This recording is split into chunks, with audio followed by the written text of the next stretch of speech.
Paprika, released in 2006 and directed by Satoshi Kon, is a psychological science fiction anime that inspired the blockbuster hit Inception. The film follows Dr. Atsuko Chiba, a psychiatrist who uses a device called the DC Mini to enter people's dreams. In the dream world, she becomes Paprika, a more expressive and confident version of herself. As the device is misused, dreams begin to merge with reality, creating confusion and chaos. This video essay examines how the film Paprika uses visual symbolism to blur the lines between dreams and reality. Using ideas from semiotics, the study of signs and meaning, I argue that the film uses symbolism to show how reality and society are unstable and constructed rather than fixed or clear. Focusing on the parade scene, consumerism, dual identity, and visual overload, the film challenges how meaning is created and understood. By analyzing its narrative structure through symbolism, Paprika demonstrates how visual storytelling can shape meaning. One of the most important aspects in Paprika is how it breaks down the boundary between dreams and reality. In most films, these two states are clearly separated. However, in this film, this distinction becomes increasingly unclear as the story progresses. At the beginning of the film, dreams are contained within the DC Mini. However, once the device is stolen, dreams begin to invade reality. Characters experience dreamlike events while awake, making it difficult to distinguish between the two. This confusion is reflected in the film's narrative structure. Scenes shift suddenly between dream and reality without clear transitions, creating disorientation. This reflects the idea that film is made up of signs that do not always have fixed meanings. From a semiotic perspective, images can represent reality but also distort or manipulate it. As Winifred Knopf argues, images are capable of both truth and deception, depending on interpretation. In the film, this uncertainty forces the audience to question what they are seeing. The parade scene is one of the most visually impressive and symbolically rich moments in the film. It features a chaotic procession of objects, toys, household items, and cultural figures all moving in an endless loop. This scene can be interpreted as a representation of the unconscious mind, where thoughts and images are mixed without order. However, it can also be seen as a symbol of consumer society. The objects in the parade are everyday items, but they are exaggerated and overwhelming, suggesting excess and a lack of control.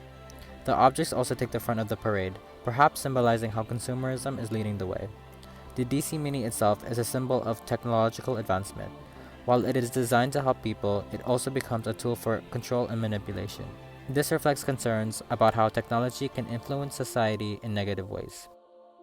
During the parade scene, there is a symbol of the Statue of Liberty looming over several forms of traditional Japanese imagery, such as torii gates and samurai figures. This can be interpreted as a symbol of Western influence over Japanese society and the gradual replacement of traditional values. Importantly, the parade does not clearly explain its meaning. Instead, it relies on symbolism, requiring the audience to interpret what they see. This shows how the film replaces traditional narrative clarity with visual meaning. The parade is not the only repeated symbol throughout Paprika. Another recurring image is a style of salute resembling that of the Nazi Party, which appears more frequently as characters' dreams become invaded. This could symbolize the antagonist's desire to dominate the dreams of others and gain total control over society. Another important symbol in the film is the dual identity of Dr. Chiba and Paprika. Dr. Chiba represents logic and control, while Paprika represents freedom and imagination. This contrast symbolizes the difference between the conscious and unconscious mind. As Anusha Leonard explains, dreams often reveal hidden desires and aspects of the self that are not visible in waking life. Paprika can therefore be seen as an expression of Chiba's unconscious identity. As the film progresses, the boundary between these identities become less clear. This mirrors the breakdown between dreams and reality, reinforcing the idea that identity is not fixed. This dual identity also affects the narrative structure, as the film presents a shifting and unstable sense of self. Another important aspect in Paprika is its use of visual overload. Many scenes, especially the parade, are filled with fast-moving images and bright colors. This overwhelming visual style can be interpreted as a symbol of modern media. In society, people are constantly exposed to images and digital content. This can make it difficult to distinguish between what is real and what is constructed. In the film, this overload reflects the way dreams and reality become mixed together.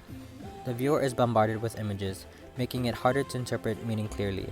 This connects the idea that media does not simply reflect reality, but actively shapes how we understand it. The use of visual overload also reinforces the film's themes of consumerism and loss of control. Just as the characters are overwhelmed by dreams, the audience is overwhelmed by imagery. In conclusion, Paprika uses visual symbolism to blur the boundary between dreams and reality and to explore ideas about society and identity. Through symbols such as the parade, consumer objects, dual identity, and visual overload, the film creates a fragmented narrative that challenges traditional storytelling. The parade scene highlights themes of consumerism and societal instability, while the dual identity of Dr. Chiba and Paprika reflects the complexity of the self. Together, these elements show that reality, identity, and meaning are not fixed but constantly changing. Ultimately, the film demonstrates how meaning is created through signs and symbols rather than being directly presented, making the audience actively interpret the film.